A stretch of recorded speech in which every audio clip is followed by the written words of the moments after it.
हरिओम. राजा जनक आणि सर्वज्ञानी श्री अष्टावक्र यांचा ज्ञानसंवाद.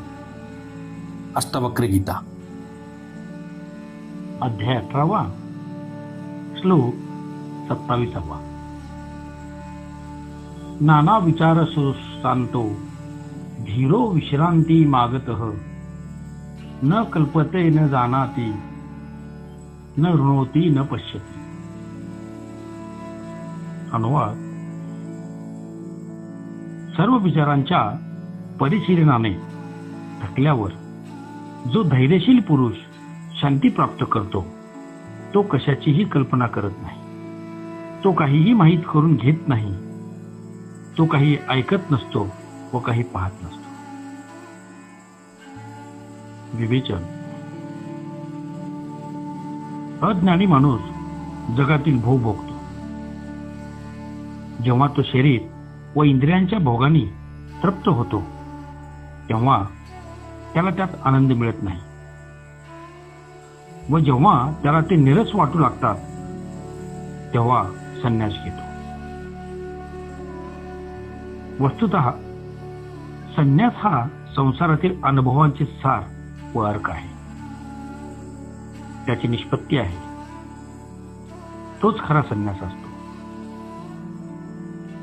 संसाराचा अनुभव प्राप्त केल्याशिवाय घेतलेला संन्यास हा वरून लादलेला व कच्चा संन्यास आहे. तो कधीही दळमळीत होऊ शकतो.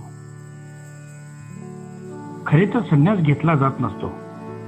तो आपोआप घडून येतो. संन्यास हे कार्य नसून ती एक अनुभूती आहे. उत्तमोत्तम श्रेष्ठ व उन्नत जीवनाच्या दिशेने टाकलेले एक पाऊल आहे. असाच संन्यासी आत्मज्ञानाचा अधिकारी असतो व तोच शांती प्राप्त करू शकतो. त्याचप्रमाणे बुद्धिजीवी सुद्धा अनेक प्रकारच्या विचारात अडकलेला असतो. हे जग, संसार, कर्म, भोग, अध्यात्म, ईश्वर, परमात्मा, आत्मा वगैरे अनेक विषयांचे अध्ययन, अभ्यास, मनन व चिंतन करतो. अनेक शास्त्रे वाचतो. भजन, कीर्तन व ज्ञानी पुरुषांची प्रवचने ऐकतो. ज्ञानचर्चा करतो. सिद्ध पुरुषांजवळ जाऊन चर्चा व सल्लामसलत करतो. परंतु त्यापैकी कशातही त्याला शांती मिळत नाही. उलट तो या विचारांच्या गुंतागुंतीत अडकत जातो. या गोष्टी केल्याने त्याला सत्य प्राप्त होत नाही. कारण सत्य तर एकच आहे व असत्य अनेक आहे. प्रत्येक व्यक्तीचे आपापले असत्य असते. असत्य सर्व खाजगी व व्यक्तिगत असतात, पण सत्य एकच व सर्वांचे असते. सर्वांचे सत्य एकच असते. ते कोणाची बापाची जागीर नाही, न त्याचा कोणी मालक आहे. म्हणून सत्याचे कधीच संप्रदाय बनत नाही. सर्व संप्रदाय हे असत्याचे बनतात. संप्रदायांचा आधारच असत्य, हक्क दर्शवणे, अहंकार, स्वार्थ, संकुचितपणा हे आहेत. जेथे संप्रदाय आहे तेथे सत्य नाही. संप्रदायात सत्याचा अभाव असतो. जेथे सत्य आहे तेथे संप्रदाय नसतो. म्हणून अष्टावक्र स्वामींचा संप्रदाय झाला नाही. सत्य 24 कॅरेटचे सोने मानले तर संप्रदायात ते 14 कॅरेटचे शिल्लक राहते. एवढी भेसळ झाली आहे. सत्यात हिंदू, मुस्लिम, ख्रिश्चन, शीख, स्त्री, पुरुष, वेद, गीता, बायबल असे भेद असत नाही. सर्व तत्वज्ञानी व विचारवंत या रहस्याची संपूर्ण माहिती प्राप्त करण्यासाठी विचारांचा व बुद्धीचा रस्ता पकडतात. पण भेद शिकवणारी शंकाग्रस्त बुद्धी या रहस्याचा उलगडा करू शकत नाही. आत्मज्ञानाशिवाय शांती कधीच मिळत नाही. म्हणून अष्टवक्र स्वामी म्हणतात की जो सर्व विचारांचे अवगाहन करून अभ्यास करून थकला तो शांतीच्या रस्त्यावर पोहोचतो. ज्याचा विचारांचा बुद्धीचा मोह फिटला तोच विचारांच्या फसव्या व उलटसुलट उत्तराच्या चक्रव्यूहातून मुक्त होतो व त्यालाच आत्मज्ञानाचे फळ प्राप्त होते. आणि ते कधीही मूड मिळवू शकतच नाही. तो सर्व विचारांपासून दूर असतो व आत्म्याच्या अनुभवापासूनही दूर असतो.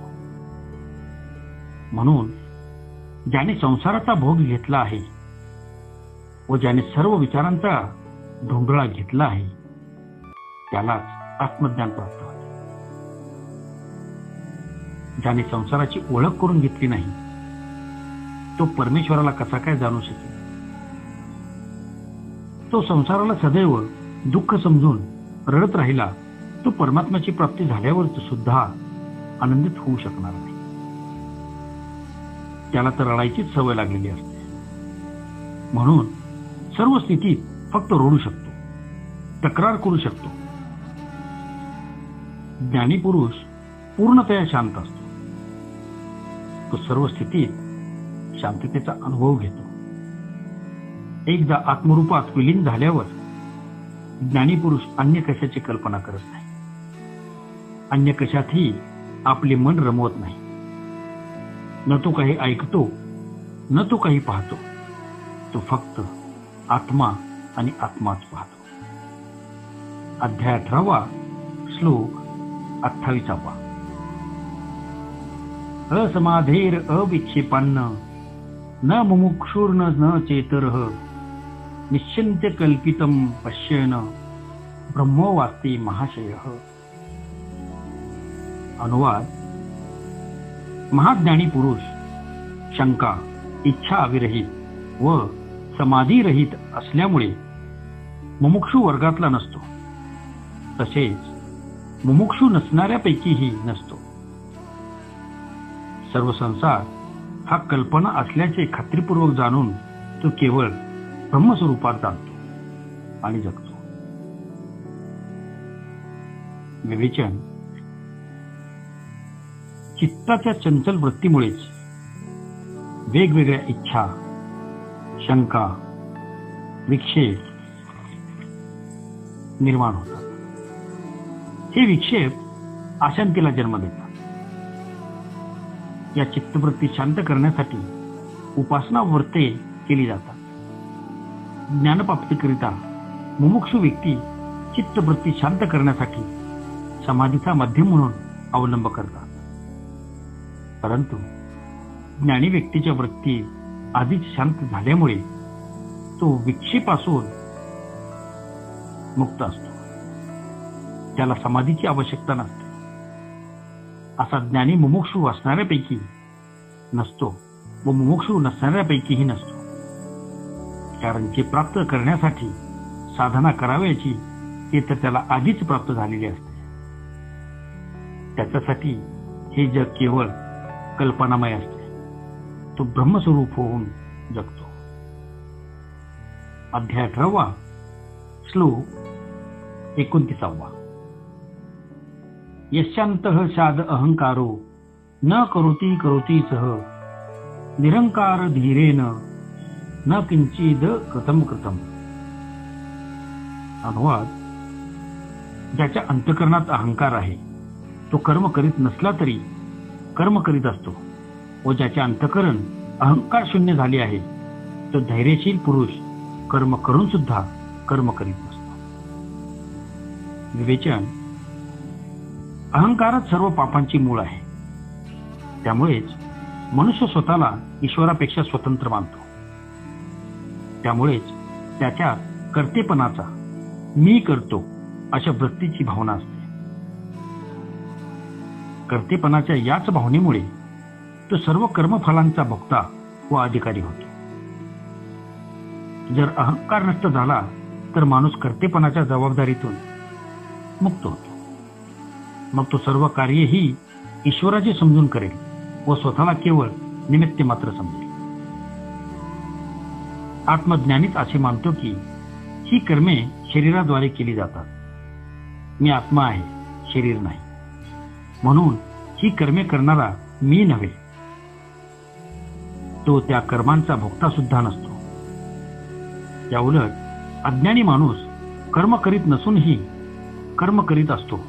कारण शरीरामार्फत केली जाणारी कर्मे त्याने थांबवली तरी त्याचे विचार सतत सुरू असतात.